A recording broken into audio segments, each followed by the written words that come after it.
Hello and welcome to Church at Home with Rachel for Friday the 16th of September. My name is Rachael Parker and I am an Anglican priest. My pronouns are her, she, her, and hers, and I am the priest in the Anglican Church of Canada for the Diocese of Edmonton, and I serve at St. Thomas in Wainwright and St. Mary's in Edgerton in the southeastern corner of Alberta, Canada, the province of Canada. This is my sixth take for this video today because I've been having troubles with my photo booth just shutting down on me, so hopefully this will work. I'm wearing these beads today. I don't normally adorn myself with anything, but these beautiful beads were a gift from a padre who works with my husband, Padre Tony, and he had been to Kenya for his summer holidays and brought them back for me.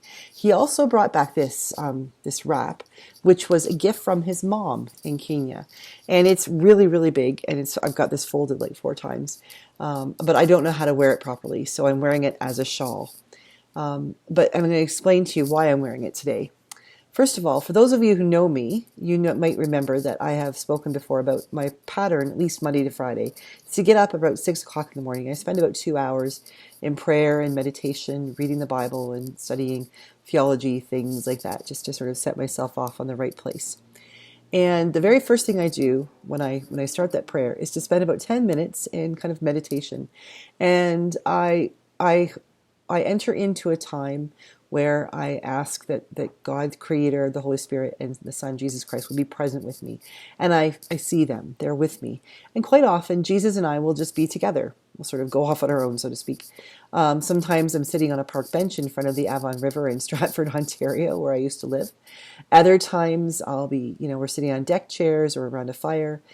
Today, for whatever reason, we were standing on a dock in front of a lake, and it was about early morning, like the sun was just coming up, and there was a mist in the water. It was beautiful. We could hear loons in the background, and I realized I was cold, and so I reached in my mind's eye and put this wrap around me, and then it occurred to me that Jesus must also be cold, so I stretched the wrap out and I wrapped it around him as well. And it got me thinking about the way that I think about Jesus. Other people probably have got this all figured out by now.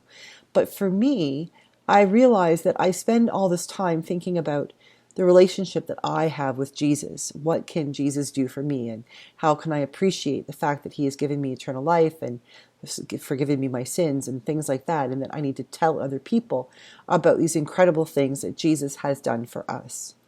And all of a sudden it occurred to me, like realizing that Jesus, fully human as well as fully divine, if I was cold, then he was probably cold, and so I wrapped him in my shawl. And in doing so, it was all of a sudden as if I realized that I don't think enough about those things that Jesus might need. I always seem to think only in terms of what I might need. Now, I might feel good about myself because I'm thinking in terms of what I might need so that I can do the work that God called me to do.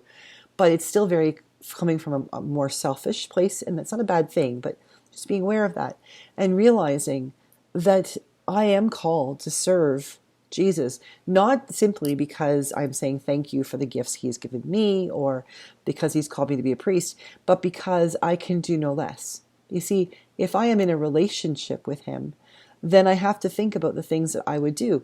My husband, Rob, I make him a cup of tea. I know he loves Diet Pepsi. So if I'm out and I'll bring him home a Diet Pepsi, or, I'll do things that are nice for him even when he hasn't asked, simply because I love him, and that's how I share that love.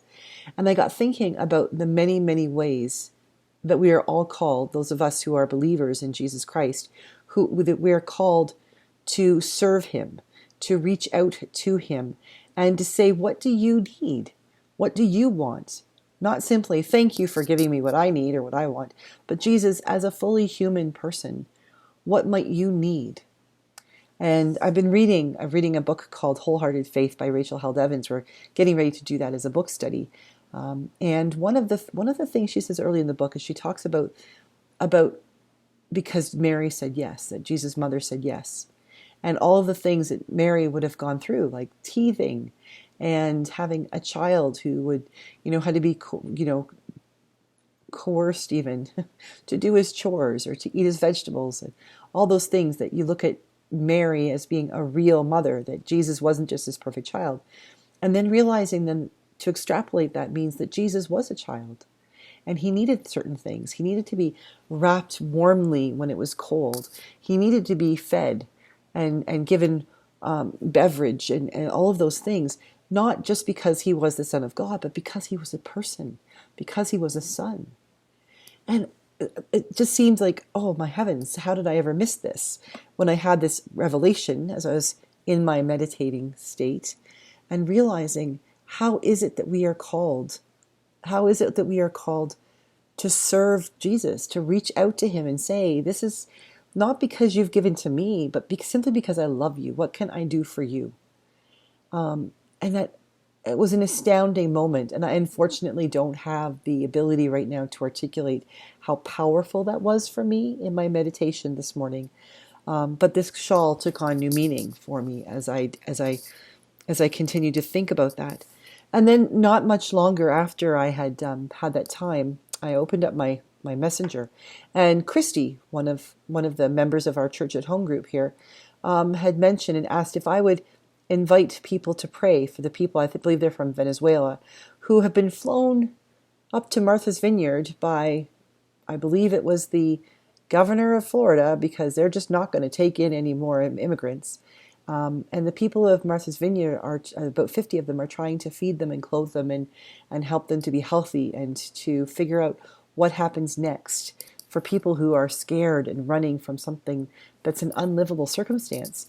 And coming to this, coming to America, where, the land of the free and the brave, and you have to be pretty brave to run away from your own country. I think to go someplace where people don't speak your language, where people are not necessarily going to welcome you, and when you do get there, they ship you out to another state. That's appalling. And this certainly is not how we treat Jesus. We would treat Jesus, at least I hope it is not how we would. But the fact is that Christy's video that she sent me, the link she sent to me, was a reminder that each of those people, each of those immigrants, each of the people like Bobby, who reminds me of those who are houseless, those who are without shelter, those people who are without jobs, people who are unable to read or do math, the simple things that we expect people would do, but that are not so very simple, because the ability to do them opens up doors. For all in each of these people, we need to recognize the importance of being able to reach out to them and give them what they need, whether it's a warm blanket or a shawl to wrap around them when they're cold, a hot drink and a meal when they're hungry, clothing for their bodies, shoes for their feet, education that they might learn how to speak the language and to do the math and be able to fill the paperwork to apply for citizenship, or even simply for sanctuary. Each of the things that we do because we are compassionate people, each of the things that we care, the ways that we care for another being, whether we know them or not, are ways that we can then say that we have indeed been serving Christ. When he says, did you feed the hungry? Did you clothe the naked? Did you visit the sick and those who are in prison? When we do those things, we are serving Jesus Christ. And when we reach out to people and welcome them, and when we don't put up barriers but actually take them down, we are doing just that. We are reaching out to Jesus and bringing him under the shawl and saying thank you, and I love you. And how can I serve you? How can I serve with you? Even if you're not Christian, just the basic goodness of humanity says that we need to do each of these things.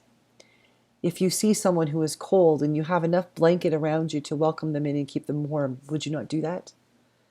If you saw someone who was starving and you had a sandwich, would you not share? You don't have to be Christian to do these things. It's the decent thing to do if you're a human being. As a Christian, I know that it's important for me to do, that is how I've been called, to respond to the gifts that I have been given freely by God through his Son, Jesus Christ. But even if that's not your cup of tea, there's nothing wrong. with simply trying to serve other people with gentleness and humility by treating them humanely. So as you go into this weekend, as you prepare yourselves for some rest and relaxation maybe, keep your eyes open for those moments when you might see someone standing beside you who is shivering in the cold. When you are about to eat your peanut butter and jelly sandwich and realize the person who is before you hasn't eaten in a week.